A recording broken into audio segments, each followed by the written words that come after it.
boa tarde. Estamos começando mais um encontro aqui, um ilustre encontro das interações online, outra vez com o Ricardo Barreto. Oi, Vinícius. Oi, Marli, tudo bom, Marli? Juliana, o pessoal chegando aí, Mariana, Nancy. Boa tarde, gente. Boa tarde a todos e todas. Então, vamos receber novamente Ricardo Barreto, sempre é um prazer receber Ricardo, e falando hoje sobre a clínica da individuação.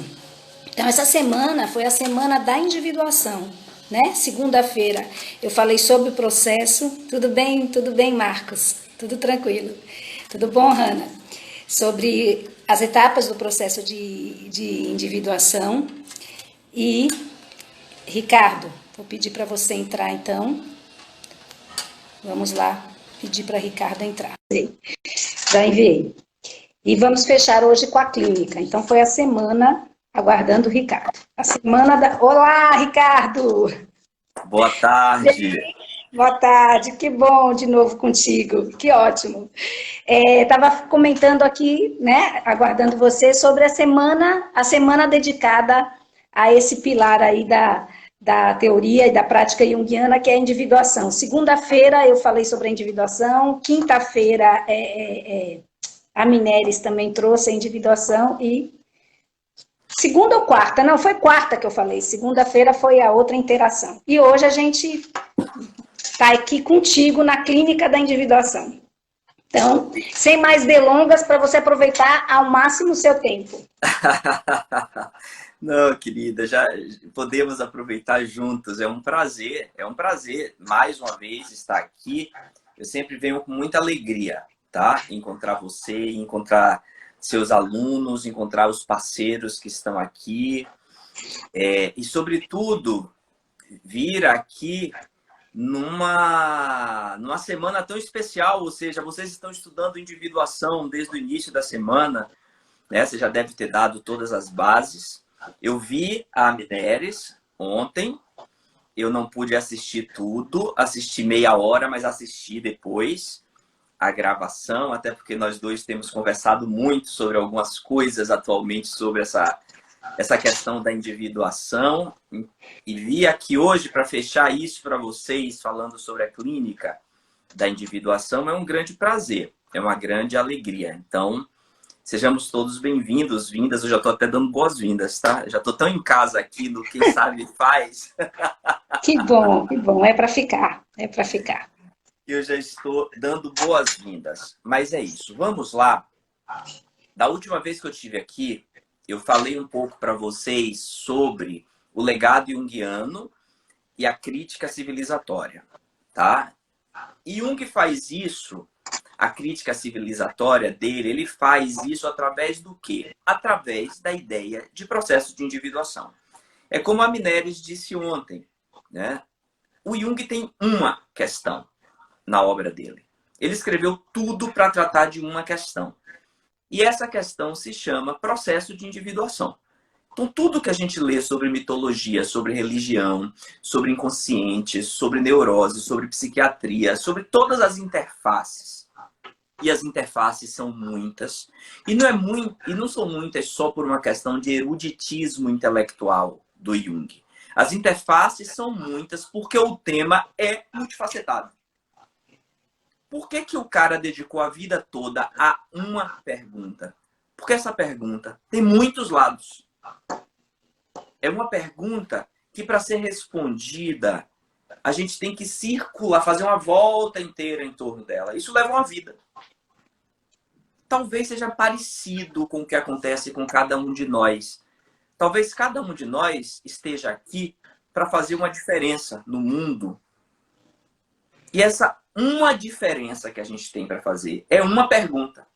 Mas é uma pergunta que é uma vida para a gente dar uma volta em torno dela, e da forma, e da expressão, e da voz. Então, a clínica da individuação, ela está diretamente envolvida e imbuída com a tarefa de, entendendo que cada um de nós somos únicos, embora o nosso chão seja o mesmo, Todos nós somos expressões da vida e a ela pertencemos, mas a maneira como cada um de nós realiza a diferença que tem, que é e que veio fazer, à medida que isso acontece, cada um de nós precisa dar uma resposta. Como a gente faz a diferença que a gente veio fazer? Exatamente criando a resposta a essa única pergunta. A resposta a essa única pergunta e a ousadia e coragem que nós precisamos ter para inventá-la é que vai nos tornando únicos, imprevisíveis, incomparáveis, indomáveis.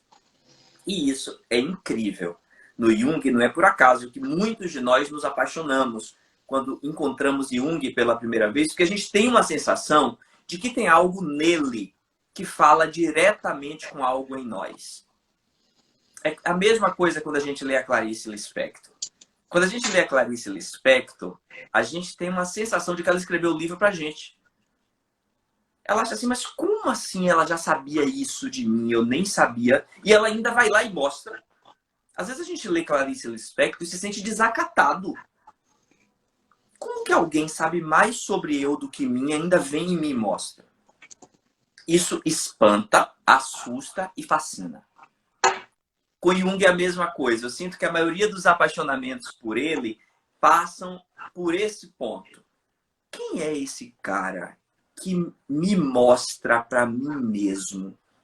Quem é esse cara que me desacata dentro da minha própria casa? Isso assusta, aterroriza e fascina. É aqui, ó, onde a clínica da individuação vai trabalhar. Assombro e fascínio. O tempo inteiro, tá? Mas antes disso, antes de entrar e dar um passo a mais nisso, eu tô cheio de coisas aqui hoje que eu selecionei, porque esse é o tema, esse é o tema, o que eu vivo trabalhando. Da formação, né? Um tema da formação. É o tema da minha vida, do que eu faço. Eu tenho 25 anos só fazendo isso. E tenho 28 anos só estudando isso.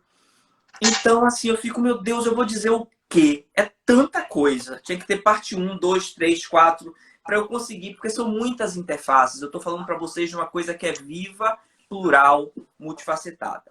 Mas eu quero começar trazendo umas perguntas, para eu não perder o costume de perguntar.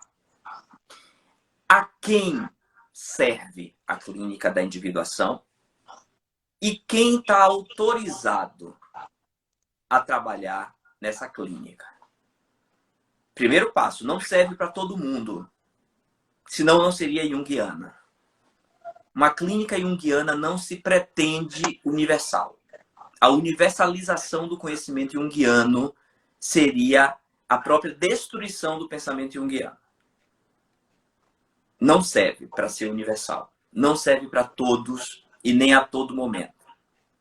E quem está autorizado a trabalhar com a clínica da individuação? São perguntas que eu não vou responder por hora, porque eu quero que essas perguntas fiquem costurando o meu raciocínio com vocês ao longo dessas 2 horas. Talvez lá no final do segundo momento a gente consiga produzir juntos uma resposta. Eu não quero responder isso sozinho. É muito arriscado, eu quero responder com vocês. A quem serve essa clínica e quem está autorizado, tá bom, queridos? 2 perguntinhas para a gente costurar juntos. Bem, a Mineres trouxe uma coisa ontem que eu acho que tem tudo a ver com o que eu vou trazer hoje, que é a ideia da experiência fundante. Com a linguagem dela e com todo aquele acervo que vocês viram que ela tem, embora ela fique agora com essa mania de dizer que não é para ler as coisas dela, já disse que ela tá doida. Como assim não vai ler as coisas? Pirou, escreveu tanta coisa interessante. Mas eu entendo, é porque a Mineres tem essa coisa, ela vai, daqui a pouco ela desiste, eu acho ótimo. Porque, inclusive, eu digo, isso é junguiano demais. Esse negócio de produzir, criar, dar forma, dar um sentido e diz, eu agora preciso ir para uma outra coisa. Eu agora preciso usar isso aqui como trampolim para uma outra coisa. Isso é um atestado de consistência. epistemológico dentro dessa episteme que a gente está trabalhando aqui, tá? Mas antes de falar um pouco melhor para vocês sobre a clínica da individuação e sobre essa questão da experiência fundante, que no caso do Jung foi muito importante, e a Iris e a Minério já devem ter trazido isso para vocês. O que é a experiência fundante? A experiência fundante é a experiência que coloca a gente no lugar onde a vida brota. Imagine, eu que sou uma expressão da vida, não tenho acesso ao lugar onde a vida brota. Até que uma experiência fundante me coloca lá, na fonte. E isso deixa a gente atordoado, porque estar no lugar onde a vida brota é não ter nomes, é não ter controles, é inclusive não ter uma identidade garantidas. O lugar onde a vida brota cria uma desestruturação, mas não é uma desestruturação para destruir algo. É uma desestruturação porque ali onde a vida brota tem algo que quer avançar, tem algo que quer crescer, tem algo que quer ganhar um novo espaço. Que a ideia de individuação está diretamente ligada a uma ideia de evolução. Mas não é uma evolução, queridos, cumulativa. Nós não vamos virando um acervo de belezas, um acervo de inteligências, um acervo... É uma evolução que se dá, inclusive, pela possibilidade que todos nós temos de ter experiências e deixá-las, para ter outras experiências e deixá-las.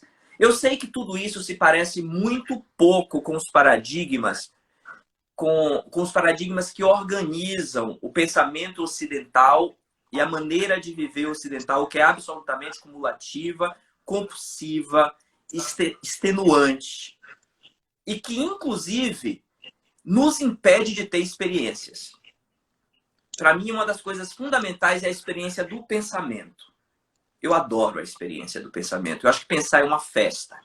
Eu vim para quê? É porque não dá para mostrar tudo. Eu estou aqui cercado de coisas, de anotações, de papéis, de livros. Para quê? É só para me fazerem companhia, porque eu estou aqui para pensar com vocês. Porque é imperdível essa experiência. Só que o que o paradigma ocidental fez com o pensamento? Transformou a experiência de pensar em conceituação. E o pensamento se perdeu. Ele não é mais uma experiência. Foi criada uma garantia. E eu poderia aqui agora ficar lendo coisas, recitando conceitos para vocês, os mais variados possíveis. Talvez até ficasse parecido como um cara sabido. Né? Nossa, olha como ele é sabido, como ele é esperto, como ele já leu muito. Isso até fica bem na fita dentro desse paradigma. Mas isso fica péssimo na fita dentro da clínica da individuação. Porque a clínica da individuação se sustenta a partir da experiência fundante.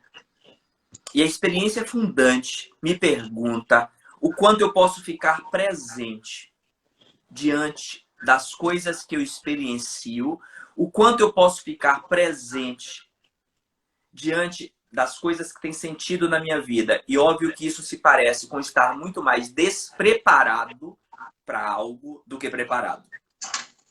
Entendendo-se aqui despreparação, com esse cerco de entidades aqui, me dando esse suporte, e que eu já tive que ler, já tive que fazer um monte de coisa. Mas para que tudo isso? Só para ficar presente aqui com vocês. Se não for para isso, não tem função alguma. Porque a individuação não é uma forma de ter acesso a um conhecimento. É uma experiência fundante que inaugura e inicia a minha presença no mundo, onde eu possa me experimentar como único, sem para isso me tornar um narcisista bobo. Eu acho que isso é muito importante a gente começar a entender por onde que isso passa. Do ponto de vista de linha de pensamento, com o que a clínica da individuação conversa? Então, eu vou colocar aqui ao lado uma outra coisa um outro pensamento que dá suporte à maneira como Jung estrutura o que eu estou trazendo para vocês, que é o pensamento do Nietzsche. Não é uma live sobre Nietzsche, mas eu preciso fazer um recorte aqui para ele, porque vai ser fundamental para vocês entenderem o que é que eu quero chamar de clínica da individuação. Porque eu não vou conceituar uma clínica da individuação para vocês que está baseada numa experiência fundante, senão eu mato a clínica e o que aí se faz. O que é que o Nietzsche vai dizer? Tá? Eu estou aqui pegando a Gaia Ciência, estou aqui pegando a Lei do Bem e do Mal, Genealogia da Moral. Estou pegando aqui também um livro que eu já indiquei na última live, o livro do Dr. Oswaldo Giacoia, Nietzsche como psicólogo. Que eu diria que qualquer psicólogo de abordagens que lidam com o inconsciente precisam fazer a leitura desse livro. É um dos maiores pesquisadores brasileiros de Nietzsche e psicanálise. Tá? Então não dá para a gente ficar fora dessa leitura. Voltando. O Nietzsche vai colocar uma coisa que eu acho incrível e que o Jung bebeu disso até a última gota.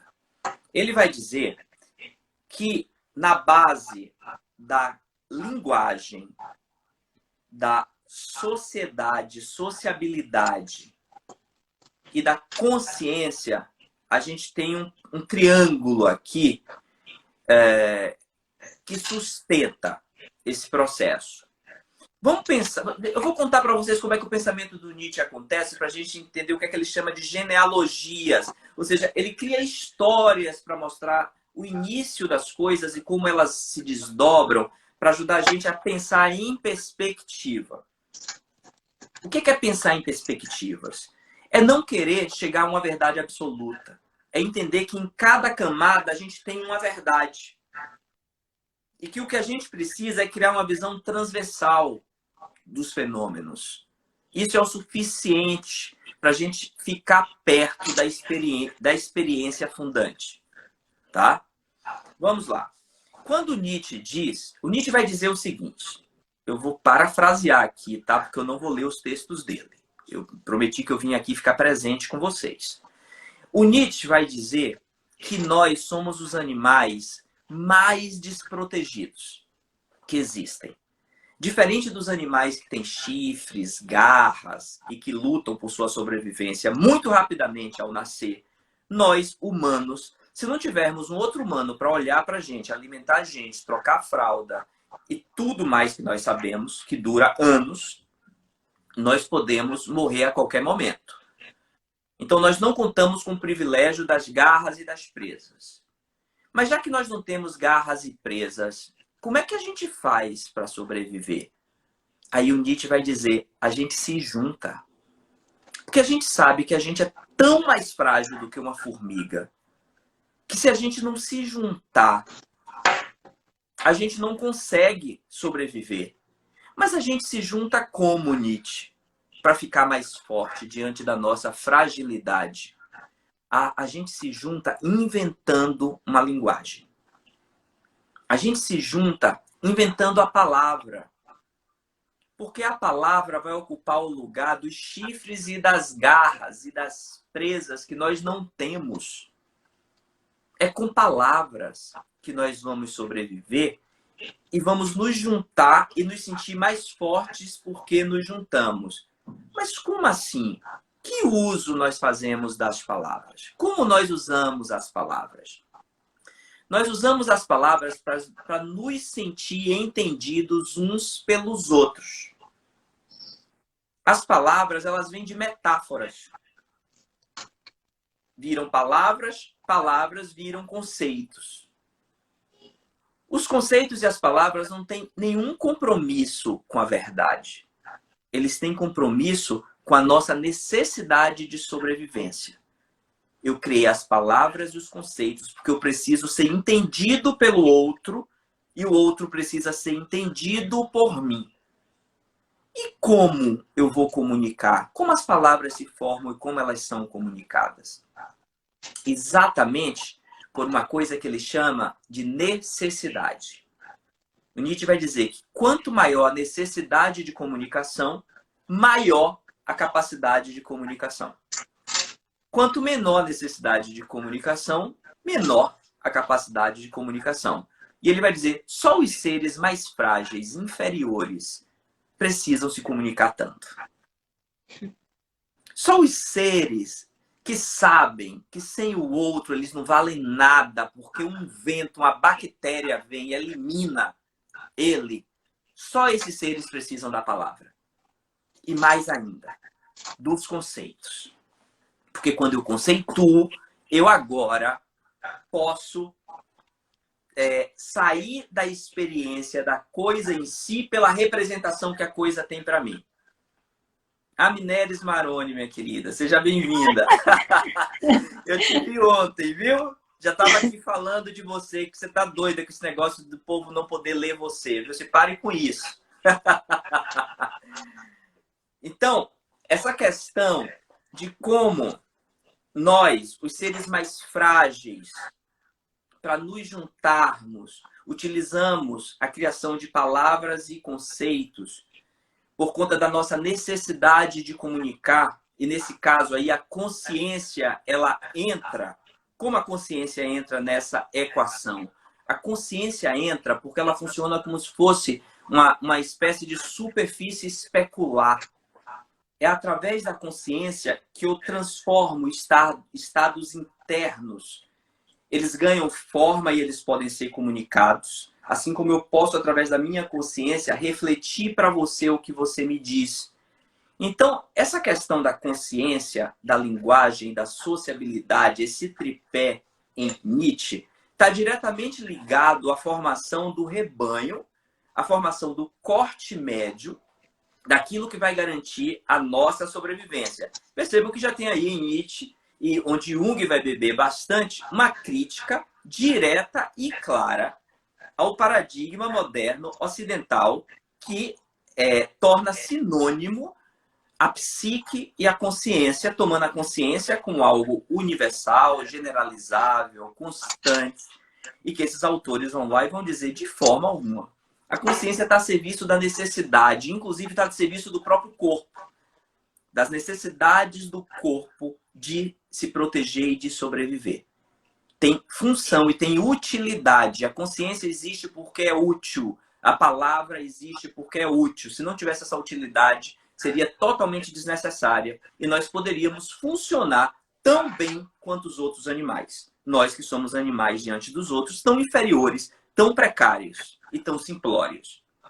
Com que diabos, diria Nietzsche, deu em nós essa ideia de que nós poderíamos ser superior em alguma coisa?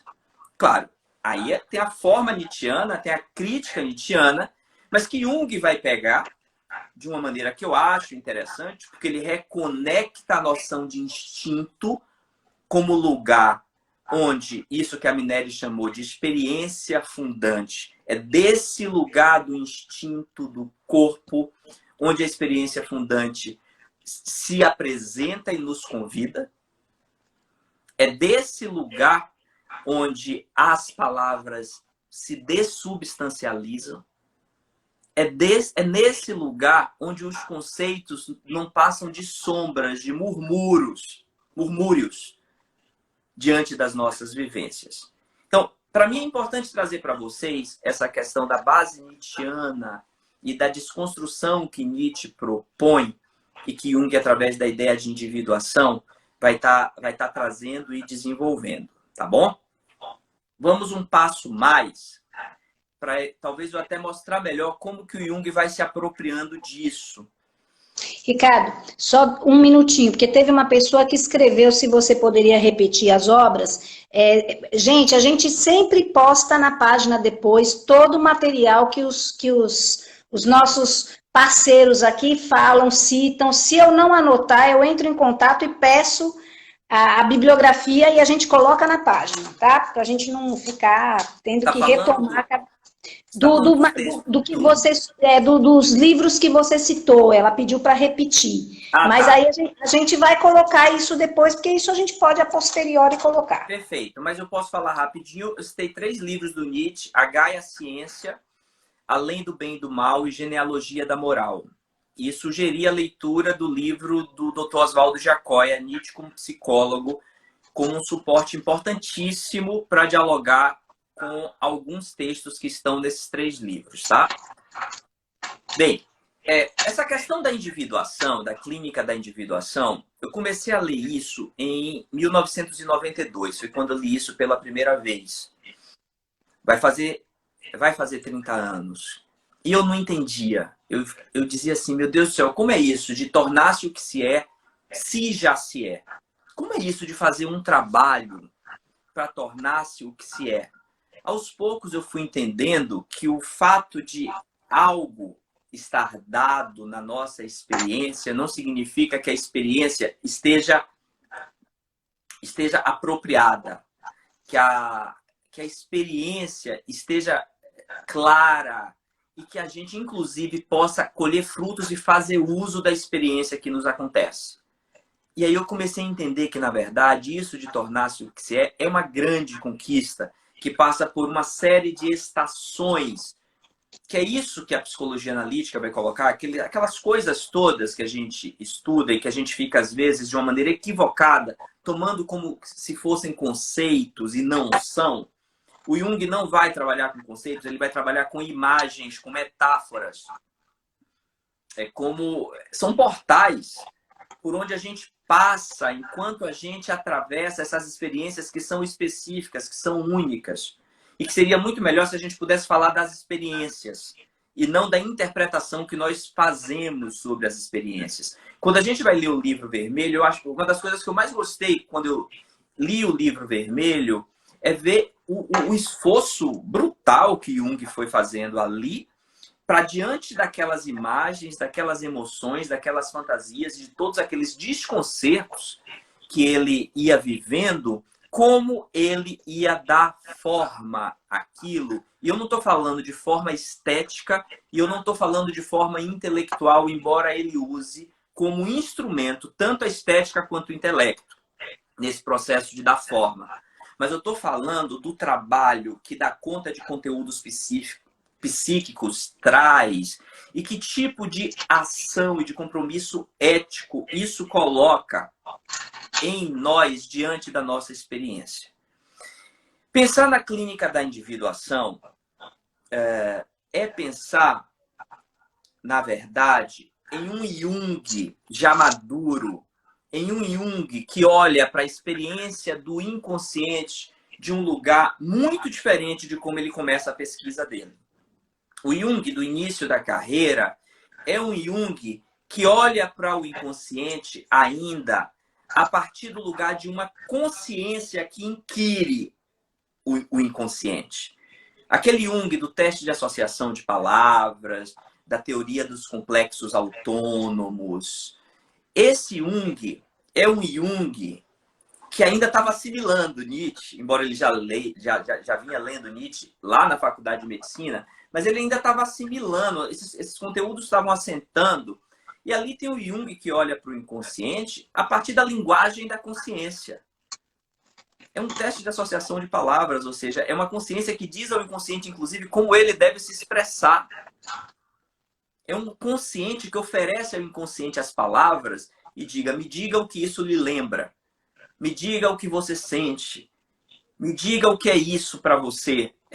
Essa é uma forma que eu acho importante do ponto de vista metodológico, inclusive em alguns casos, porque aí agora, antes de prosseguir esse raciocínio dos inconscientes do Jung, eu vou fazer um alerta em relação à questão da clínica da individuação, que nós junguianos ficamos fascinados, e é mesmo fascinante, quando a gente pensa no trabalho que é a clínica da individuação e os produtos que isso gera, mas eu acho que a gente tem que ter muito cuidado para a gente não criar o totalitarismo da individuação, porque me parece que o Jung não pensou, ou se pensou, não deu tempo de levar isso em consideração.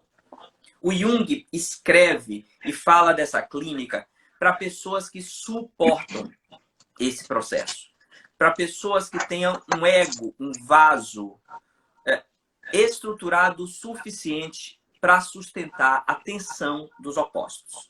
Nós que estamos na clínica sabemos que não é bem essa a verdade que nós encontramos nos nossos atendimentos. E eu sempre digo isso aos alunos, lá da especialização em Jung, porque chega todo mundo apaixonado por Jung, chega todo mundo vendo símbolo em todos os lugares, quase delirantes, tá? É quase um processo delirante de ver círculos, e de ver totalidades, e de ver a ânima brotando, e de ver... Eu sempre acho engraçado isso, tá? Eu tô nesse negócio há 25 anos. Eu acho divertido, acho engraçado, trato como se fosse uma brincadeira. Porque é muito sério. São muito sérios esses portais que ele sinalizou e as experiências fundantes que brotam do confronto com esses portais. Não dá para a gente ficar nessa brincadeira. Segundo, essa experiência, ela não é uma experiência suportável para todas as pessoas. Não é suportável. Para algumas pessoas, essa experiência pode ser destrutiva e um ego que não tenha suporte para lidar com a tensão dos opostos, ele não deve ser trabalhado dentro de uma abordagem simbólica que conduz para esse caminho. Então, eu acho que isso é uma delicadeza, uma sutileza, mas é uma sutileza do ponto de vista metodológico determinante. Eu canso de dar supervisões para colegas que apaixonados, né, pela questão das imagens, dos símbolos, não se dão conta, né, do quanto aquilo coloca um derramamento na experiência de alguns pacientes que ainda precisariam lidar com todo o seu processo de formação de vínculo para os quais a psicanálise e os estudos que a psicanálise oferecem sobre estruturação do ego, formação de vínculo, são muito mais efetivos. E é por isso que eu sempre sinalizo que não dá para a gente trabalhar com clínica da individuação sem ter fundamentação psicanalítica. Não dá, senão a gente vai ficar criando o totalitarismo da individuação e vendo símbolo em todo lugar e forçando as pessoas que nos procuram em consultório a tratarem seus sofrimentos a partir de um viés que pode ser bastante perigoso. Ponto. Fecho parênteses, tá? Volto para o processo, assim, quem é o Jung, qual a versão dele de inconsciente quando ele está falando de individuação. Estou dizendo para vocês que não é esse primeiro do teste de associação de palavras, desse que empresta palavras ao inconsciente para que ele ganhe uma forma e se expresse na linguagem da consciência. Não. Tem o Jung, de um segundo momento, que sai da palavra e vai para a imagem. Logo, logo, com os resultados dos testes e as coisas que se complicavam nos experimentos, ele vai entendendo que a palavra não é a via mais efetiva. E ele entende, vamos para a imagem. A imagem é plural, é multifacetada, permite trânsitos, permite trocas. E aqui, então, eu tenho um inconsciente que se expressa através da imagem e que convida a uma relação, porque ele não é uma representação, como a palavra é. Né? Uma representação apresenta algo que não está ali, algo que está ausente. Então, eu uso a palavra porque ela presentifica o que não pode estar ali. Quando Jung sai da palavra e vai para a imagem, ele diz, não, agora isso aqui não é uma apresentação de uma coisa que não pode estar aqui. Isso aqui é a própria apresentação. E a própria apresentação que convida a uma relação. No entanto, nessa relação da consciência com o inconsciente enquanto imagem, cabe a consciência da direção a isso que vem da imagem. Não é isso que nós fazemos, às vezes, no trabalho com sonhos, no trabalho com a caixa de areia, no trabalho com os processos de fantasia? Não é pegar a consciência e colocar ela a serviço da imagem que vem, e a gente fica ali conversando com a imagem, para quê? Para dar uma direção à energia que está na imagem. E tem um último Jung, digamos assim, se é que a gente pode dizer dessa forma, que lida com o inconsciente, com aquilo que não é nem palavra, nem imagem, embora passe pela palavra, passe pela imagem, mas que é o próprio desconhecido. É o próprio não saber. E esse inconsciente, ele aparece para a consciência como? Como uma ruptura. Porque ele não tem palavra, ele não tem imagem. ele joga a consciência no desconhecido, na sua ignorância, na sua falta de controle. Tanto que há muitas questões sobre essa questão da individuação, de se a individuação é algo que a gente pode construir, buscar. Eu até acho que a partir do momento que essa experiência fundante se impõe, eu até acho que a gente se coloca a serviço para construir e trabalhar. Mas a maneira como isso surge na nossa vida, se vem de fato de um lugar, que é esse lugar onde a vida brota, e eu não tenho palavras para falar sobre isso, isso vem como uma irrupção.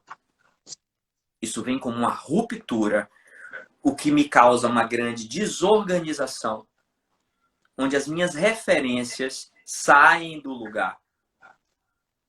Basta a gente prestar atenção um pouco no que a gente está vivendo, podem haver coisas muito parecidas com o que eu estou falando com vocês, tá? E esse inconsciente, que é o desconhecido, o que eu posso dizer sobre ele?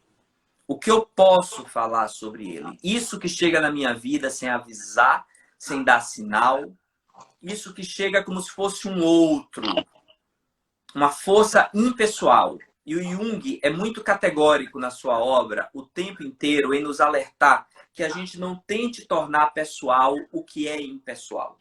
Que a gente não tente tornar subjetivo o que é objetivo. Infelizmente, esse paradigma moderno nos coloca numa situação que eu acho muito arriscada.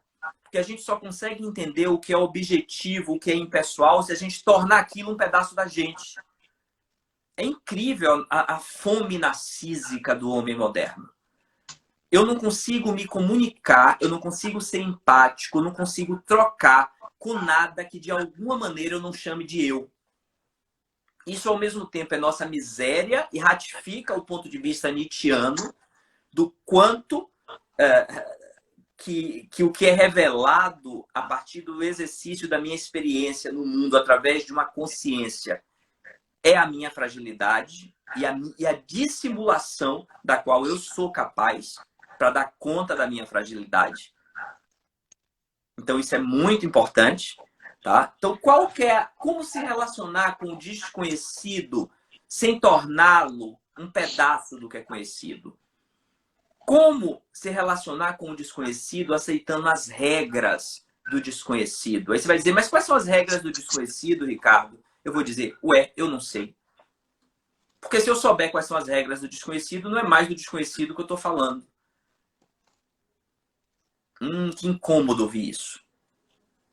Que incômodo não ser eu o sujeito do conhecimento que vai dizer em que gramática as coisas vão ser conjugadas e sob que forma as coisas devem aparecer e definir qual a sequência correta das ações para lidar com o que aparece. Nesse sentido, percebam vocês, a individuação ela retira a gente.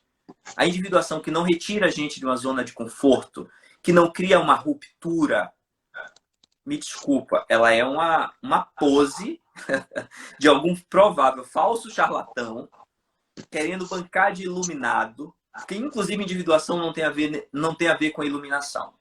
A Mineres diz isso muito bem, lá num texto dela de Eros em Transição, acho que é esse o nome do livro. Mas ela tem um texto ótimo, onde ela vai falar que o conhecimento não diminui a nossa ignorância, ele aprofunda a nossa ignorância. Porque quanto mais a luz atravessa as zonas de trevas, mais zonas de trevas a gente tem para atravessar. Óbvio, esse é um raciocínio super romântico. É bem do romantismo que fundamenta o pensamento junguiano, mas que está diretamente ligado à noção de mistério. A consciência e a luz que ela tem e a força que ela tem na relação com o mistério não é de iluminar, dominar e controlar o mistério. É de, atravessando o mistério, tornar o mistério ainda mais misterioso. E aí é muito interessante, porque as nossas defesas e os nossos recursos conhecidos, eles vão falindo numa experiência dessa. Tudo aquilo que nos dava segurança e nos dava certeza, diante de experiências desse tipo, que eu estou chamando de ruptura de sentido, dissolve. e eu fico com o quê? Deixa eu só pegar aqui uma pesca. Nós temos quanto tempo? É engraçado que eu olhei para o relógio agora, na hora que você perguntou, eu olhei para o relógio. 10 minutos. Deus do céu. Isso aqui é um limite triste. É muito rápido. Então, em 10 minutos, eu vou tentar Mas trazer depois uma... você fica à vontade para retomar também depois, tranquilo, não Tá, precisa. tudo bem. Então, eu vou pegar esses 10 minutos só para esclarecer alguns pontos, já que eu estou falando sobre a clínica da individuação, para esclarecer uns pontos que a gente pode confundir nesse trabalho. Eu não estou me dando tanto aqui ao trabalho de definir individuação, algumas coisas, porque vocês já tiveram aulas maravilhosas essa semana. Então, eu estou tentando ir aos pontos, tá? Do meu tema. Tem uma coisa importantíssima quando eu penso em clínica da individuação, é o paralelo que nós temos na relação, na prática da clínica, que é a ideia de escavação, de que o analista está ali para escavar conteúdos que estão encobertos e que quando eles vierem à luz, eles então vão revelar e disponibilizar uma força que estava guardada e que estava indisponível, tá? Então, essa é uma ideia de escavação. Na clínica da individuação, a gente trabalha com a ideia de ampliação da personalidade. Por isso que eu disse, o processo de individuação não é um acúmulo de valores, de saberes, de belezas, de... Pressupõe passagens por experiências fundantes. E experiências fundantes, na grande maioria das vezes, são experiências onde nós deixamos muitas coisas. Onde muitas coisas caem. Para que fiquem as coisas com as quais, de fato, nós podemos caminhar para frente. Para que fiquem as coisas com as quais a gente possa fertilizar na nossa vida aquilo que de fato quer crescer, aquilo que de fato tem vida. Isso é muito importante. Então, o compromisso dessa clínica não é com um processo adaptativo. Não é para que a gente fique mais legal, mais bem visto, mais querido, mais iluminado. É até o contrário. E eu vou até ter que falar um pouco com vocês de um texto que está lá na Vida Simbólica, que é Adaptação, Individuação e Coletividade. Tem umas dicas importantes do Jung para a gente entender como que, na verdade, esse processo de individuação em relação ao coletivo ele é uma transgressão.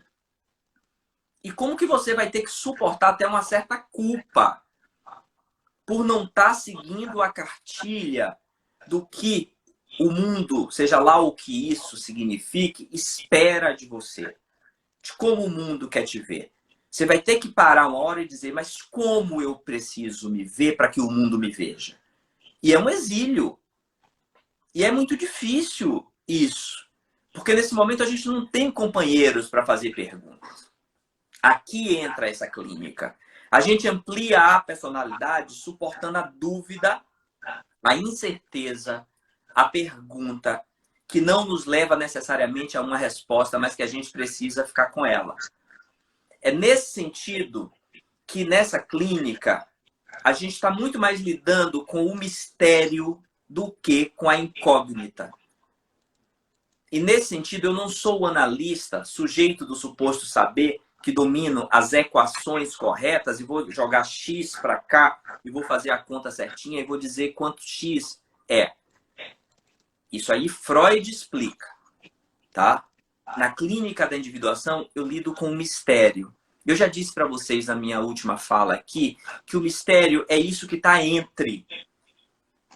O mistério nem se mostra totalmente, nem se esconde totalmente. O mistério dá brechas. Ele cria rachaduras, passagens. É entre o lugar onde ele transita, porque o mistério está a serviço do devir. O mistério está a serviço do que está saindo daqui para ir para lá, do que quer se movimentar. A Minéria está com um texto ótimo sobre a questão das novas ontologias. Ela, inclusive, fala da quarta ferida narcísica. Eu devo falar para vocês isso daqui a um tempo. Como é que a gente elabora isso no pensamento do Jung? Como é isso de ficar presente para lidar com o mistério? Como é que a gente suporta estar entre? Como a gente suporta ficar entre? As pessoas dizem, está muito difícil, está muito sofrido, está muito angustiante.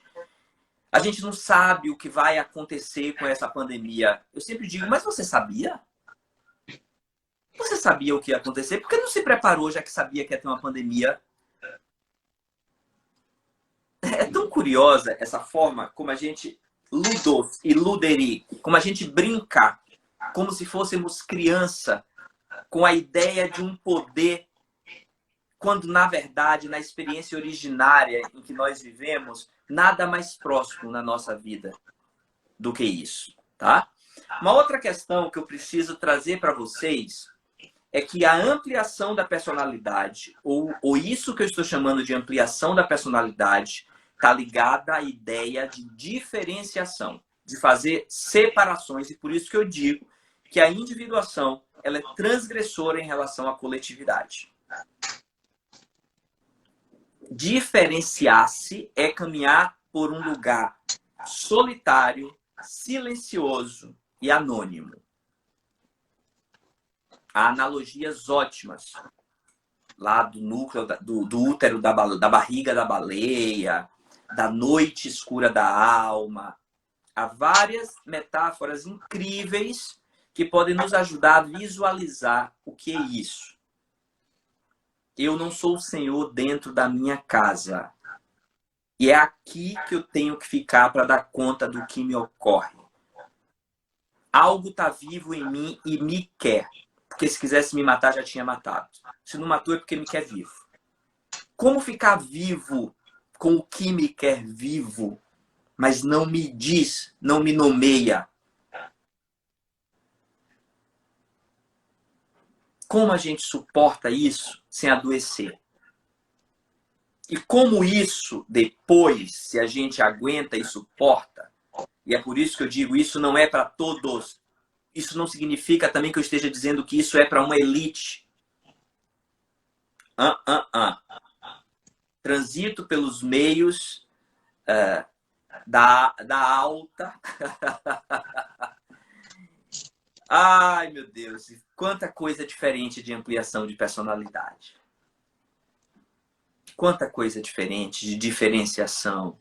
Quanta coisa diferente de respeito àquilo que a palavra não pode alcançar. Quanta coisa diferente de respeito ao silêncio, de respeito ao que é único em cada um. Muito distante. Então, não estou falando de elitismos, tá? Eu estou falando exatamente de uma proposta e um desafio que Jung coloca, é a resposta dele.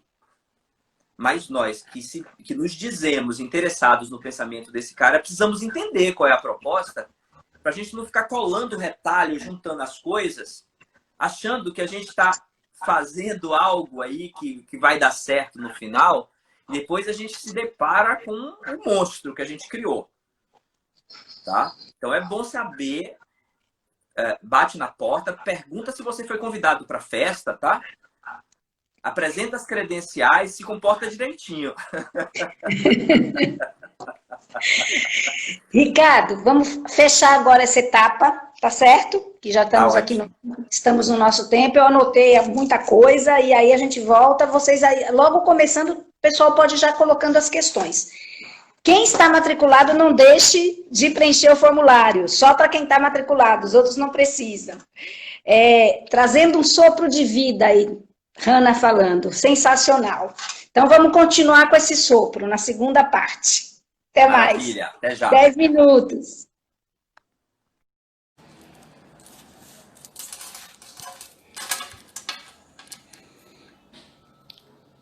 Voltando aqui, aguardando o Ricardo, Marcos Vinícius,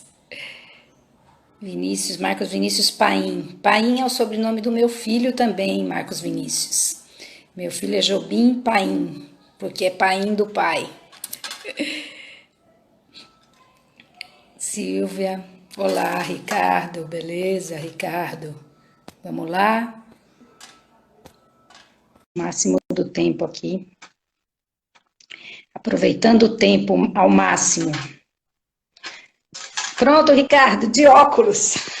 De óculos, para ver melhor. Para ver de perto também. Pois é, para ver de perto. Estava aqui, só de óculos. Você quer falar um pouco mais para abrir para as perguntas ou prefere que comece as perguntas para você ir já continuar desenvolvendo? O que é que você prefere? Se vocês me permitirem um tempinho mais para eu concluir alguns Claro, raciocínios. você é o convidado, como é que não permite? Deixa eu só fazer uma observação. Bruna Reis, ela disse que conseguiu aí no intervalo, ela conseguiu o PDF do livro Nietzsche como psicólogo. Tenho em PDF, aí depois eu posto para as pessoas. Pronto. Maravilhoso. Se tem com PDF, Obrigada, gente, vocês já podem desfrutar disso esse fim de semana, porque é um desfrute esse livro do professor Oswaldo Giacoia. Eu tive o prazer de estudar com ele em São Paulo e me iluminou muito. Mas vamos lá. Eu queria só trazer uns pontos que ficaram de fora da minha exposição, 2 pontos. Tá? Um ponto que eu pego lá no livro da Mineres, Eros em Transição, e um outro ponto que eu pego no livro do Jung, A Vida Simbólica. Desse texto que tem 3 folhas só, mas que é incrível. Ele detona adaptação, individuação e coletividade. É um texto de 1916, mas que vai entrar, acho que no volume 7 das obras completas. Então, eu quero pegar 2 coisas. Uma, para concluir o que eu estava trazendo sobre a clínica da individuação e como ela nos mobiliza e onde ela acontece. Tem uma frase da Mineres, lá em Eros em Transição, falando sobre o que é essa busca e o que é esse caminho. E ela vai dizer assim: o que importa é o caminho, a busca, e não a meta inalcançável. Busca curiosa, pois busca parada, busca sem esforço. Busca que de antemão não sabe o que busca. Procura que não dita a priori metas, objetivos. Busca que espera encontrar o que está à sua espera. E no encontro se espantará. E muito através daquilo que vem a aparecer. Nossa, que lindo. Não é lindo isso? Nossa, demais. Eu acho essa frase maravilhosa dela. E depois ela fica doida dizendo que não é pra gente ler as coisas dela. Olha só. É incrível, porque, claro, do que a Mineres está falando aí quando ela está usando essa frase lá no texto dela para falar da individuação? Ela está reforçando a ideia inicial que eu trouxe para vocês de que a individuação é uma coisa onde a gente vai parar. A gente vai parar porque a gente tropeçou e caiu lá? Não, a gente vai parar lá porque o que está lá nos quer. Isso é estranho pra gente. A gente tem uma estrutura de personalidade o tempo inteiro que conjuga a realidade nos colocando no lugar de sujeito. Se tem alguém que quer algo, sou eu. O predicado para essa frase é sujeito eu. A individuação, inclusive como reforço da crítica civilizatória do Jung, vai dizer não, querido. O eu, às vezes, quer, pode e consegue. Às vezes, o eu é querido. Às vezes, o eu é objeto para um outro sujeito. Tem um sujeito que lhe quer e sobre o qual você não conhece nada.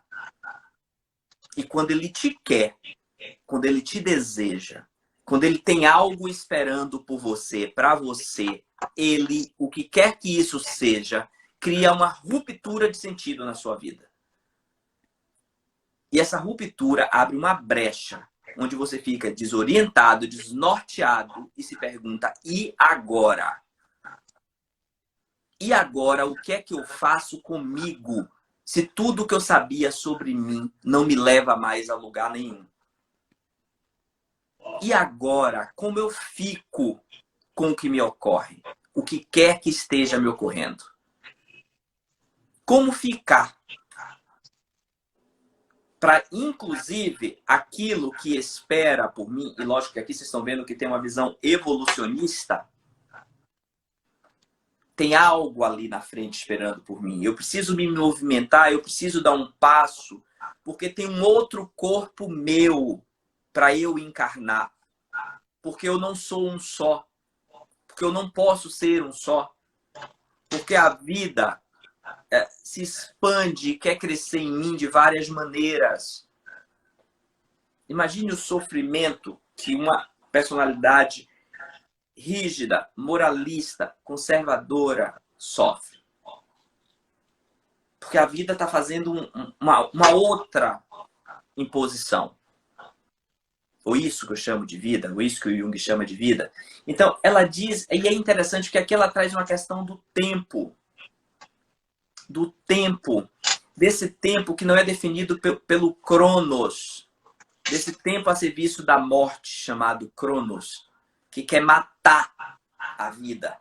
À medida que conquista ela, à medida que domina ela, à medida que supera ela. Não é assim que a gente diz, mata um leão cada dia? Depois que a gente cumpre a nossa agenda crônica, que deixa a gente com gastrite crônica. Por isso que é um tempo a serviço da morte. Que ele entende que a vida está depois. É quase um tempo cristão, o tempo cronológico. Você vive o inferno aqui para poder ter direito à vida eterna. E se não tiver o negócio da vida eterna? Como é que vai fazer depois? Não tem reparação para trás. Você não vai voltar, não vai poder voltar lá no inferno que você viveu para reparar a vida que você não teve. Nesse sentido, a clínica da individuação tem muita clareza sobre isso, tá, queridos? Tanto que a pergunta, quando a ruptura de sentido se coloca na nossa vida, é: e agora? E como é que a ruptura vem? Vem através de uma separação, vem através de uma doença, vem quase sempre através das perdas. Porque a nossa cultura ela reforça tanto os ganhos e os acúmulos que dificilmente eles criam rupturas de sentido na nossa vida. E se não tem ruptura de sentido, não tem brecha. Se não tem brecha, não tem nascimento. Todos nós nascemos por uma brecha. Os que nasceram normal e os que não nasceram também teve que fazer uma brecha para poder a criatura brotar. O novo só vem pelas brechas. Não tem saída para isso. O que quer crescer e o que tem vida só vem por aí. E o tempo da brecha é o agora. É o tempo oportuno. Não é o tempo cronológico. O tempo oportuno onde as coisas podem cair umas ao lado das outras. Ad bebecos. Cair um ao lado do outro. Sincronicidade é isso. São as coisas caindo umas ao lado das outras. E se encontrando nesse encontro, onde aquilo que estava à sua espera vai se espantar quando te encontrar. Vocês percebem que aqui a gente tá indo num campo do que a própria Minelli chama de atos criativos no tempo, se eu não me engano, é esse termo que ela usa. Atos de criação no tempo. Onde a coisa que se realiza não está desconectada do seu entorno. Onde aquilo que se apresenta traz junto consigo todas as suas contingências ao mesmo tempo. Aqui tem uma ecologia nessa maneira das coisas se realizarem. E por isso que aqui, dentro desse funcionamento da ruptura, a gente sempre vai ter que se perguntar: agora é hora de quê? Agora é hora de quê, queridos? Agora que abriu o comércio, é hora de quê? Os bares e os restaurantes. É hora de vocês marcarem aniversários nos barzinhos com os amigos? Ou é hora de entender que a gente precisa, sim, consumir algo nesses lugares, porque essas pessoas estão sem ganhar dinheiro há muitos meses e a gente precisa de dinheiro para viver? Então, que a gente deve, sim, passar em um lugar ou outro e comprar algo para ir consumir na nossa casa? Porque é seguro para a gente, é seguro para o dono daquela pessoa que acabou, para o dono daquele estabelecimento que acabou de abrir e que precisa continuar trabalhando. Ele precisa de saúde, mais do que de dinheiro para continuar trabalhando. É hora do que mesmo? como é difícil a gente entender com o que a gente precisa ficar e com o que a gente pode ficar. É muito difícil. Parece que a gente vai precisar de muita ruptura ainda. Eu espero que não rompa tudo, todo o tecido. Porque a questão não é se a catástrofe vai acontecer, é se a gente vai sair dela. A Mineris ontem trouxe o esgarçamento, né? Esse esgarçamento é uma coisa que está rompendo muito, muito fortemente, né? Mas a gente ainda tem algum amparo, né? Que eu acho que tem essa questão que você chama. Eu vejo também, Ricardo, assim, muita coisa sendo produzida nessa ruptura, né? O quanto essa pandemia, esse momento, né, tenho trazido isso, o quanto esse momento tem sido rico para ou para tantas produções, tantas coisas que estão nascendo da ruptura, justamente dessa crise, né? Isso é maravilhoso. A dor é muito grande, né? A dor planetária é muito grande, mas quantas coisas estão rompendo e vindo, né? Ó, tem uma pergunta aqui, você falou duas coisas que você queria arrematar, né? Mas deixa eu só... Sim, falar, mas porque eu acho tá que o que eu passando... tenho para falar vai ser bom para essa pergunta. Vamos lá. Vamos lá. Tem como fazer um contraste entre um sujeito antes de adentrar o processo de individuação e depois? E depois? Tem como fazer um contraste antes e depois? A pergunta é essa, de Gabriel.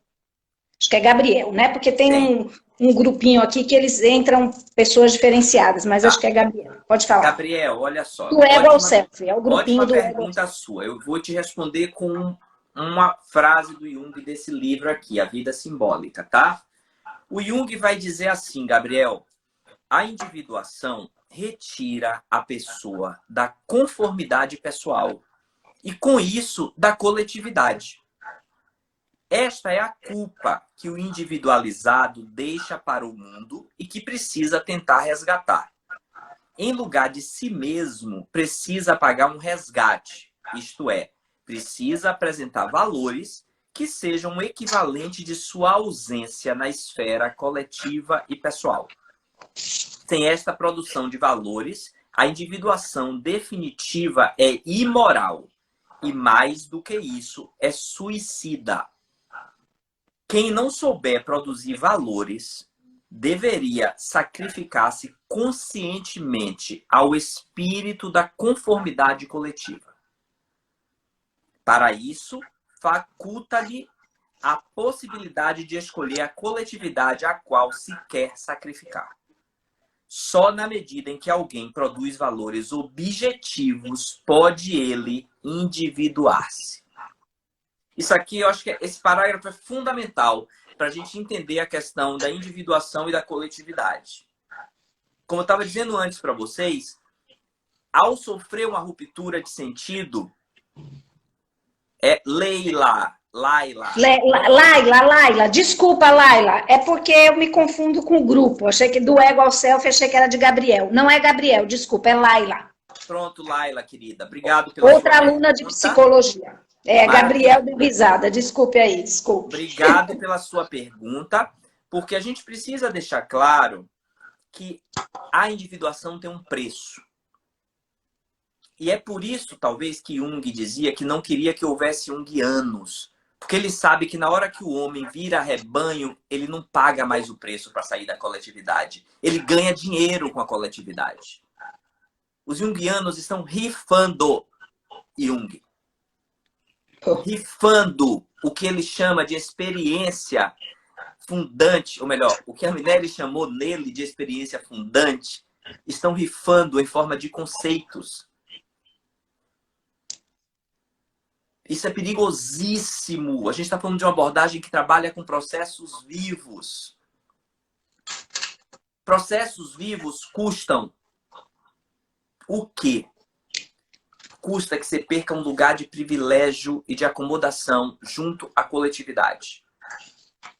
Mas tem um benefício? Tem. A gente perde esse valor para fazer esse percurso que eu estava falando para vocês antes e poder voltar para a coletividade depois para pagar o seu resgate. Como é que você paga o seu resgate junto à coletividade? Agora você volta com ela para entregar valores próprios, para falar em primeira pessoa e para dizer para a coletividade: eu estou aqui, eu tenho um pouco, mas eu tenho e eu posso oferecer. E isso pode fazer diferença para vocês. Vocês me aceitam? Esse é o grande desafio da individuação, e ele vai dizer: tem pessoas que não têm condições de fazer essa volta, criar os valores e voltar para devolver. Então ele diz: essas pessoas precisam se sacrificar à coletividade. Precisam viver de acordo com aquilo que a coletividade pede. E o que a coletividade pede? Que a gente viva na imitação. Que você use a sua encarnação para ser uma cópia de algo bem visto, bem quisto. E Jung sabia que no dia que as pessoas se juntassem em nome dele e se chamassem junguianos, elas fariam isso. Em vez de sacrificarem o que precisariam sacrificar para a coletividade, para serem capazes de gerar valores que elas iriam devolver depois a essa mesma coletividade, de que elas iriam criar o rebanho, e no rebanho iriam criar exatamente um processo de moldagem, como Procrusto. Procrusto era um gigante, isso é na mitologia grega, e o Procrusto vivia à beira de uma estrada. Ele tinha uma cama de ferro. Todo mundo que passava pela estrada, ele botava nessa cama de ferro. Se a pessoa fosse menor do que a cama, ele esticava a pessoa até a pessoa caber. Se a pessoa fosse maior do que a cama, ele cortava uma das extremidades. É isso que quem não tem condição de produzir valor a partir da sua experiência fundante, de quem não tem condição de ficar com a ruptura de sentido que a individuação traz para a vida, quem não tem condição de abrir mão das perdas necessárias para se tornar uma pessoa mais inteira, não necessariamente uma pessoa bondosa, mas uma pessoa mais inteira, que não tem essas condições, sacrifica a própria vida em relação a viver uma vida que é uma imitação em troca da aprovação de uma coletividade que nunca vai te aceitar. Porque toda vez que você tentar de fato escapulir, transgredir, não terá um lugar para você e você será cobrado com juros e correção. Então, nesse sentido, é aí onde eu entendo que ele produz ou tenta produzir o indivíduo dentro de uma outra qualidade. Não um indivíduo que vai conectar com a sociedade, uma coletividade individualista e perversa. É o indivíduo que foi capaz de fazer suas próprias sínteses, se submeter ao desconhecido, sofrer as rupturas que isso gera, aprender a falar outras línguas para falar com o que lhe habita, para depois voltar para o coletivo, depois dessa solidão e dessa incomunicabilidade, e poder dizer: eu tenho isso. Isso é tudo que eu tenho, isso é o melhor que eu tenho. Vocês aceitam? E esse é o momento em que você paga o seu resgate junto à coletividade. Isso eu acho bem interessante. Pegando a questão da Laila, antes da individuação, então, Laila, a gente tem esse homem absolutamente conformado. Conformado com o quê? Com a aceitação coletiva. Esse é o valor máximo do homem antes de sofrer uma ruptura de sentido. Pertencimento. Eu só preciso pertencer. Não me importa se aquilo a que eu pertenço não dialoga com aquilo que quer crescer em mim. Aliás, eu nem sei o que quer crescer em mim. Então, para mim, tanto faz. Basta seguidores, curtidas. De qualquer jeito, tá valendo. Ainda mais agora. Isso tá super... Dá para não individuar de boa, tá? Dá para não individuar e passar a vida anestesiado. E assim, quando ela coloca o depois, né? Eu entendo também na perspectiva de algo dinâmico, que a gente tem falado aqui também. Quer dizer, não tem esse depois de se individuar. Porque essa ideia também de individuação, como uma coisa que se chega, isso também me dá um pouco de agonia, assim, é um caminho que se chega, como você sair, pegar um ônibus, passar e chegar no ponto final.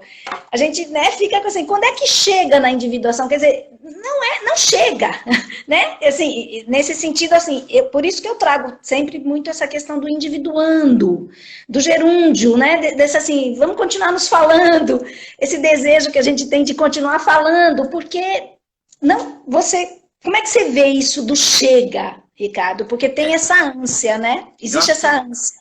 acho que o texto da energia psíquica do Jung é um texto muito claro sobre essa questão. Quem tiver dúvida, dá uma olhada no texto Energia Psíquica, lá no livro Energia Psíquica, onde ele mostra... A Mineris falou bastante também desse mesmo volume ontem. Ótimo, que bom. Então vocês já estão sabendo do que se trata. É bom esse texto, porque o Jung vai exatamente mostrar que isso que ele chama de processo de individuação está ligado à maneira como a energia psíquica faz progressões e regressões. Progressões e regressões. Por quê? Porque a ideia da clínica da individuação está diretamente ligada à ideia de transformação e de devir, de que o homem não é um ser acabado e que não pode se experimentar como um ser acabado. O homem é um ser em construção, por isso ele é um ser de passagem, ele não é um ponto de chegada. Então a gente não poderia pensar o processo de individuação como chegada, mas como impulso.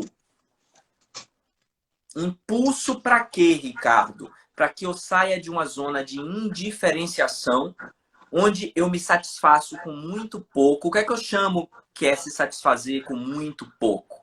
É se satisfazer em se experimentar como um sujeito coletivizado. Isso é muito pouco. Por que muito pouco? Porque como indivíduo coletivizado, você vale enquanto representante daquele grupo. Você vale enquanto representante daquela espécie. Enquanto aquilo que é único em você, você não vale nada. E não tem desonra maior para a vida do que a gente sequer se dar conta daquilo que é único em nós e sequer fazer uso. Vocês acham que a gente nasce com DNA e com impressão digital para quê? Para decorar o resto da estrutura? Não. Existe uma função que a gente tenha DNA e que a gente tenha impressão digital. É importante que a gente tenha coragem. E tem que ter coragem porque esse caminho não é um caminho às claras. A gente vai apalpando, tateando. Sabe quando você entra no cinema e o filme já começou e que dá sua visão fecha porque sua pupila dilata de vez? E fica tudo escuro e você fica ali parado. Daqui a pouquinho você começa a enxergar no escuro. O que eu começo a enxergar quando tudo fica escuro? O que eu começo a enxergar quando eu fecho os olhos? O que se abre para mim quando eu fecho os olhos? O que eu vejo? O que surge? A individuação caminha nessa direção. Por isso que ela é uma transgressão em relação ao que é coletivo fora e coletivo em nós. E não significa que é uma negação desse coletivo. É como você vai lidar e se apresentar no coletivo. Porque estar no coletivo, porque fica parecendo que assim, você tem que romper com o coletivo. E não é isso, né? Isso, assim, esse retorno. É muito importante isso que você está trazendo, porque em um determinado momento da experiência fica, eu diria até que a gente vive como se houvesse uma ruptura. E eu diria que é até necessário para a gente criar o distanciamento, a solidão e o silêncio necessários para a gente ouvir e ver tudo que a gente não via e não ouvia. Mas para que isso? É para a volta. Essa solidão, essa incomunicabilidade é uma preparação para a volta, mas para a volta de uma outra maneira. Eu não volto mais para pertencer. Eu volto para fazer parte. É diferente, né? Pertencer é pouco. Eu não Pertencer volto pode mais. ser numérico, né? Pertencer pode ser numérico, se a gente pensar Eu no pertenço conceito. ao grupo da UNEB, eu pertenço aos junguianos, eu pertenço... Eu não sou ninguém. Eu Laila posso está fazer parte. Laila tá agradecendo, porque a pergunta dela praticamente foi tema dessa sua fala, né? É, Tem duas questões aqui, Ricardo. Assim, uma não é questão, uma é uma observação que Gica faz, Gislaine faz, sobre a impermanência do trabalho dos monges com a mandala. Com as mandalas que, né, ficam na areia e eles suportam que elas sejam desmontadas e ela estabelece uma relação disso com a individuação. eu não conheço, eu não sei como que é esse trabalho. Fiquei imaginando aqui, não sei como que é. O que eu sei é que tem uma coisa que eles ficam trabalhando o tempo todo e essa mandala ela vai mudando. Eles lidam com essa coisa dela ir embora e eles continuam pintando com o mesmo esmero, como se ela ficasse permanente. Porque é a ideia mesmo, a compreensão de que tudo é impermanente. Né? Que nada é permanente. Então, ficar ali trabalhando fica parecendo uma coisa que é inútil, mas é porque eles entendem que o trabalho continua, mas a compreensão da impermanência.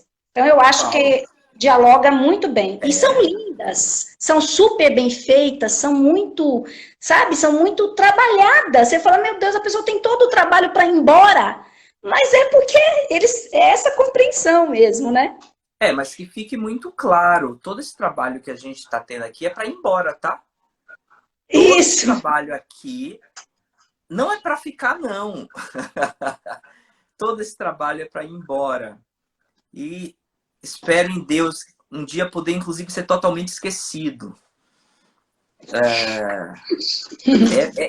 É para ir embora. Isso é lindo. Essa imagem, eu não sei a técnica, mas agora com a sua descrição, a imagem é muito bonita. Eu fico ali fazendo, porque o que eu posso fazer é ficar fazendo. Enquanto isso, as forças objetivas, como o vento, como o tempo, operam e se colocam e dizem quem comanda aqui e a que serve o meu trabalho. Sim, é uma outra forma da gente olhar para o que eu estou chamando desse sacrificar-se. Né? Tem aí um sacrifício. A minha força, eu estou a serviço, a minha força de trabalho está a serviço de uma... e participando de algo que ultrapassa ela e que a inclui. Uhum. O vento e o tempo não está contra mim, mas não fala nos meus termos. Porque eu estou de passagem. É aquela Isso, música linda, Resposta ao Tempo, né? Que fala também de uma coisa muito parecida. isso. E eles têm a questão também do som que fica ali permanente, batendo para você lembrar sempre do agora.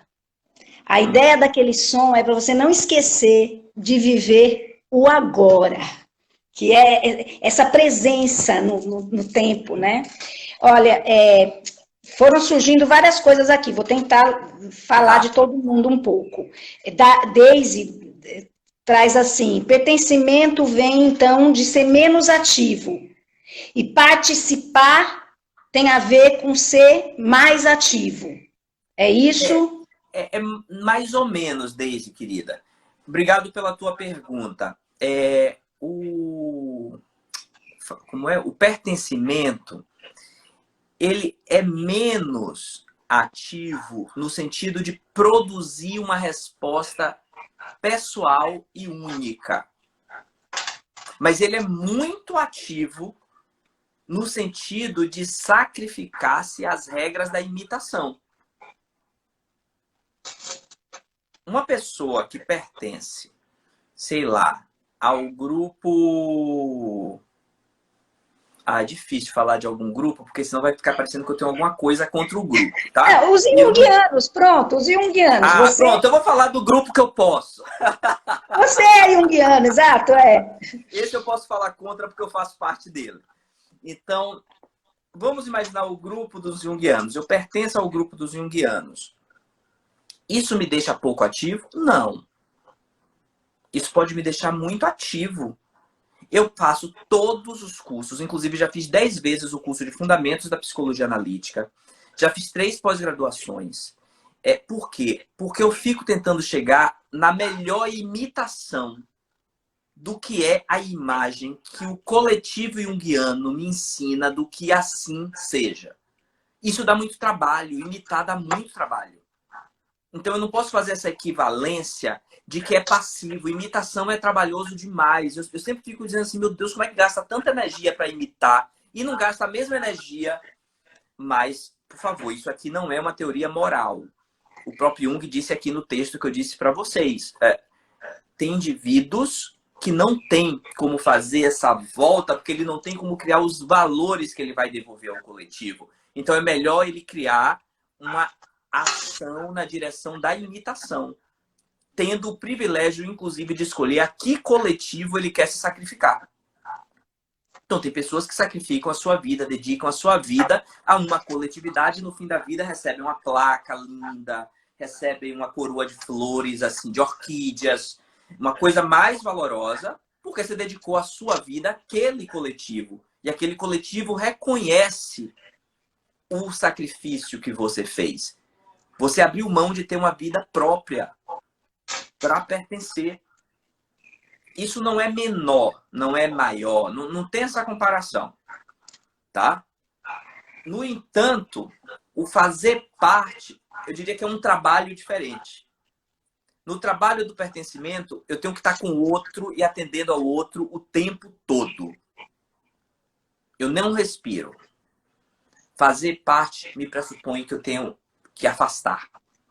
Eu tenho que ficar só.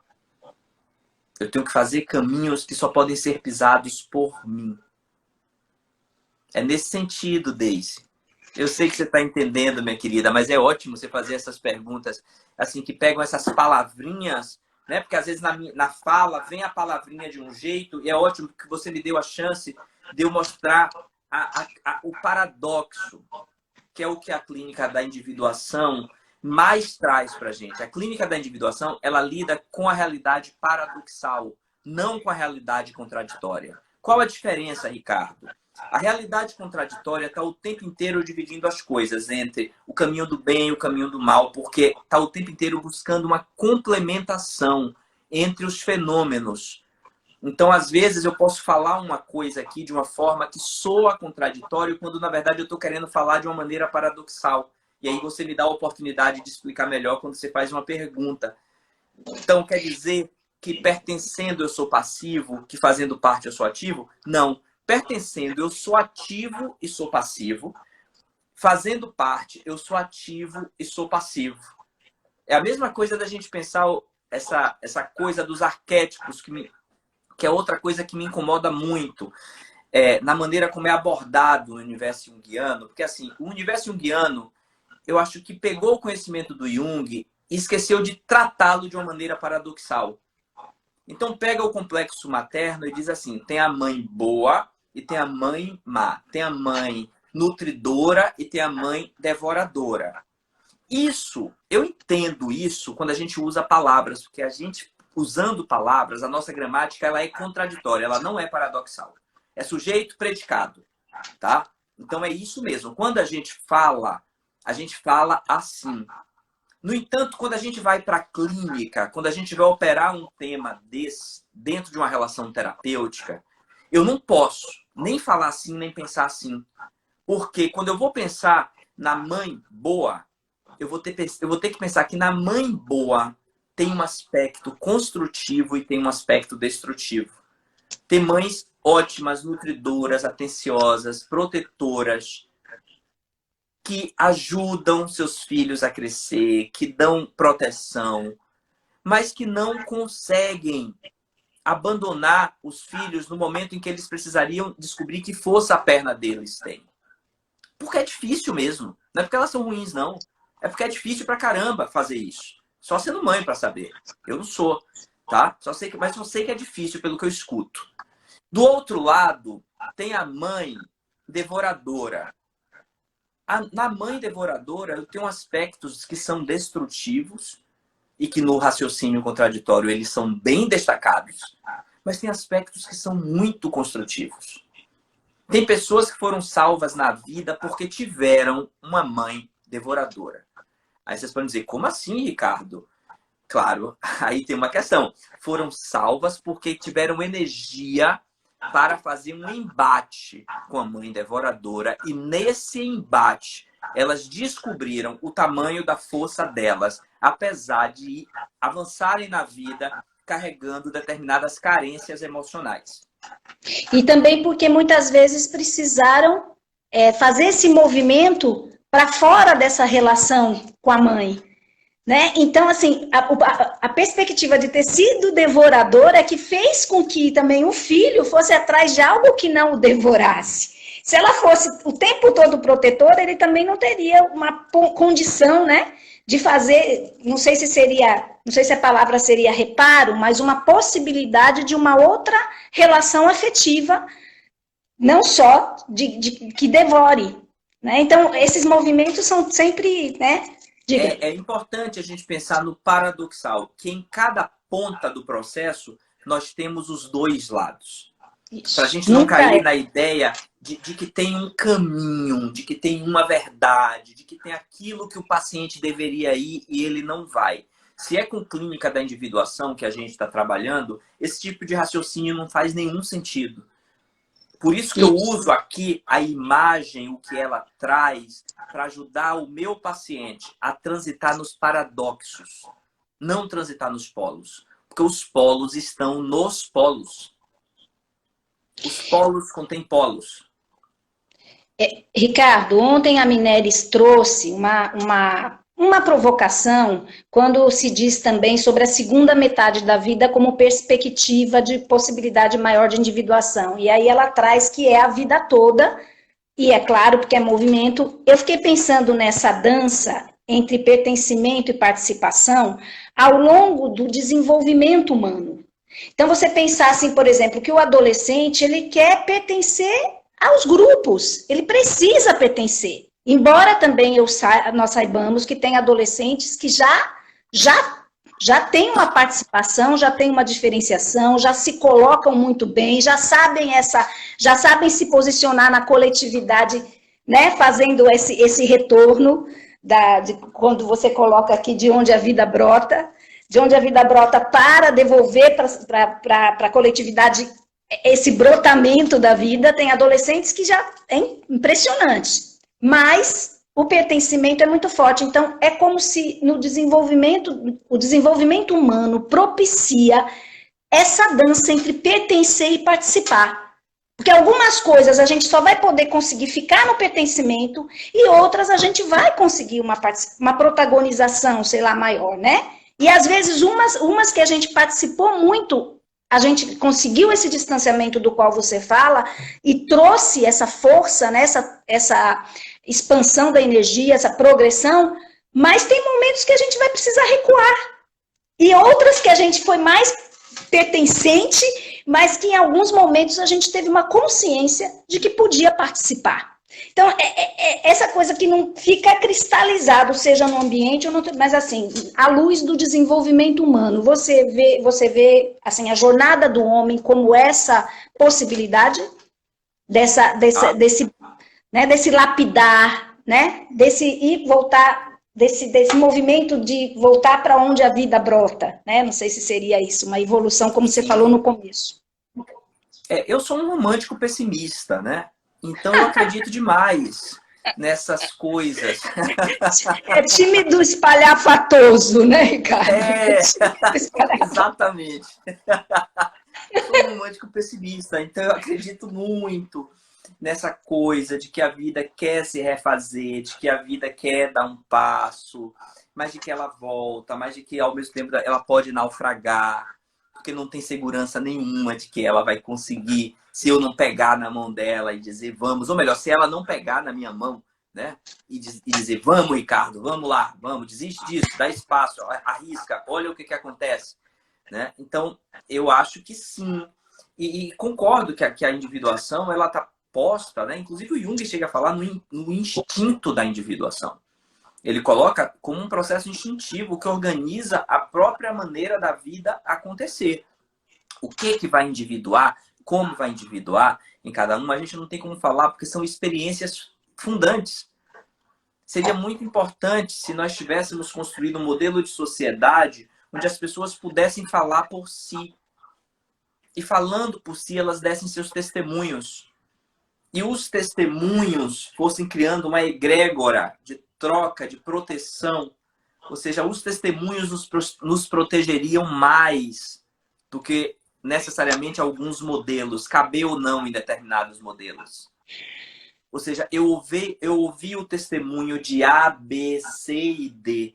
Deveria me proteger mais e me fazer me sentindo valendo mais do que caber em um modelo tido como valoroso. É nesse sentido que eu queria trazer uma frase para vocês ainda desse livro, desse texto. Jung diz assim: quando a libido de alguém vai para o inconsciente, menos vai para a pessoa humana. Quando se dirige à pessoa humana, menos vai para o inconsciente. Mas quando se dirige a uma pessoa humana e for verdadeiro amor, é o mesmo que a libido ir diretamente ao inconsciente, pois a outra pessoa é um representante muito forte do inconsciente, mas apenas quando é amada de verdade. Somente então o amor lhe dá a qualidade de mediadora, que de outro modo e por si mesma nunca teria conseguido. Como um romântico, eu preciso dizer que eu não tenho como ler isso e não me apaixonar por Jung. Porque o que ele devolve aqui pra gente, a partir de uma frase dessa, é uma outra ontologia. É uma outra maneira de ocupar a vida que me foi dada e de olhar para tudo que está vivo ao meu entorno. Ele diz, quando eu leio isso, é possível ser humano de outras maneiras. Vale a pena descobrir essas outras maneiras para ser humano. Não é fácil.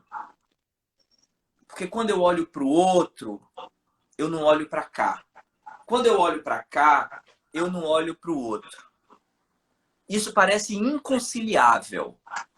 Até que surge uma experiência humana chamada amor. E essa experiência faz com que, quando ela aparece e ela é potente e verdadeira, ela faz com que você, receptora do meu amor, não só me conecte com você, como me conecte com o meu próprio inconsciente, com a minha profundidade. Coisa que você jamais conseguiria fazer se não fosse por causa do amor. Mas com o amor verdadeiro atuando, eu me conecto ao mesmo tempo com você e comigo, sem precisar privilegiar nenhum nem outro. E você se torna mediadora de algo que você jamais mediaria. E isso tem consequências absurdas. Então, gente, quando eu leio um negócio desse, eu penso no que a gente está vivendo e penso nessa clínica da individuação e qual o papel que nós, como analistas junguianos, temos num momento como esse. A gente vai ter que perguntar sobre o amor. E aí a gente volta para o que você falou no começo, né? Porque o exercício lá do começo, nem todos podem e quem pode, né? As duas perguntas que nortearam o início da sua fala. Quer dizer, essa experiência do amor como esse processo de experiência de individuação mesmo. Só o amor vai construir valores que valem a pena ser construídos e serem devolvidos à coletividade. Porque o que a coletividade tenta construir através da regra da imitação é ver se surge um fogo de amor. Sabe aquelas pedras que você fica ralando uma na outra para ver se sai uma fagulha? A sensação que eu tenho é que o coletivo, através da imitação, tudo que ele queria era conseguir chegar no amor. Porque o amor é revolucionário. Mas tudo que a imitação mais tem dificuldade de chegar é nisso. Porque na imitação eu só consigo o amor do reflexo. E o amor do reflexo não tem esse poder que Jung coloca de conexão e de mediação entre o externo e o interno, entre a cultura e o instinto, entre eu e você. Não tem. A imitação para no amor do reflexo. E o amor do reflexo, ele só quer satisfação. Porque ele é narcísico. Ele só quer ficar satisfeito. Eu só quero a sensação de que está tudo bem. Ai, 10 seguidores novos. Ai, uma mensagem. Ai, um sei lá o quê. Ai, uma foto no Photoshop que nem parece comigo, mas ficou ótimo. Tá ótimo. Eu só quero ficar um pouquinho satisfeito diante da minha angústia de não saber nada sobre a minha existência e ter que produzir uma resposta para ela e que eu não sei nem por onde começar. Eu não estou fazendo uma crítica para desmerecer. Eu estou fazendo uma descrição para apontar o lugar onde todos nós nos damos conta da nossa falência. Mas é lá, é no mesmo lugar, onde também tem força, tem energia suficiente para a gente se encantar e se surpreender com tudo que a gente não sabe e com tudo que a gente não controla. E aí me lembra que agora uma fala do Caetano, que ele diz assim: eu queria querer-te, amar o amor. Eu queria tanto querer amar-te, amor. Construir-nos docíssima prisão, amor. Só eu e você, só nós dois, eu e o amor, satisfeitos por toda a eternidade. Eu queria querer-te, amar o amor, construir-nos docíssima prisão e encontrar a mais justa adequação. Tudo métrica e rima, nunca dor. Mas a vida é real e de viés. E vê só que cilada, o amor me armou. Eu te quero e não queres como és. Não te quero e não queres como sou. Ou seja, quando eu digo que... Quando esse cara, eu digo não, quem disse aqui foi ele. Eu estou só aqui trazendo desdobramento. Trazendo, né? Quando ele diz desse lugar que o amor, como mediador dessa fissura que a ontologia moderna criou para nós, para a ciência, para a arte, para a religião, que separa a cultura de instinto, que separa eu de você, que separa brancos de negros, que separa homens de mulheres, que corta as conexões, onde aquilo que poderia exatamente mediar e criar os valores necessários para devolver à coletividade aquilo de que ela mais carece e pelo qual ela mais sofre. Então, é incrível para mim. Chego a ficar um pouquinho esperançoso quando eu vejo isso pela beleza. Pela beleza, né? A beleza, e aí eu vou a Adélia Prado, e ela diz assim: o amor é a coisa mais alegre. O amor é a coisa mais triste. O amor é a coisa que eu mais quero. É isso. Eu acho que a nossa substância humana que pensou que se valeria das palavras para substituir a nossa falta de chifres, de presas e de garras para sobreviver, eu não diria que ela se enganou nas palavras, porque para pertencer funciona. Mas para fazer parte, a gente precisa de amor. E amor é uma coisa que a gente constrói entre com a matéria que cada um de nós tem a oferecer e com aquilo que a gente pode ficar. É uma oferta singela, na verdade. Não é uma oferta grandiosa nem glamurosa, a oferta do amor. Mas ela é efetiva, porque ela dá visibilidade, ela cria representação, ela cria multiplicidade, ela cria abertura e cria passagens. Você falou assim, é isso que eu tenho para dar, né? Vocês querem isso, tá bom?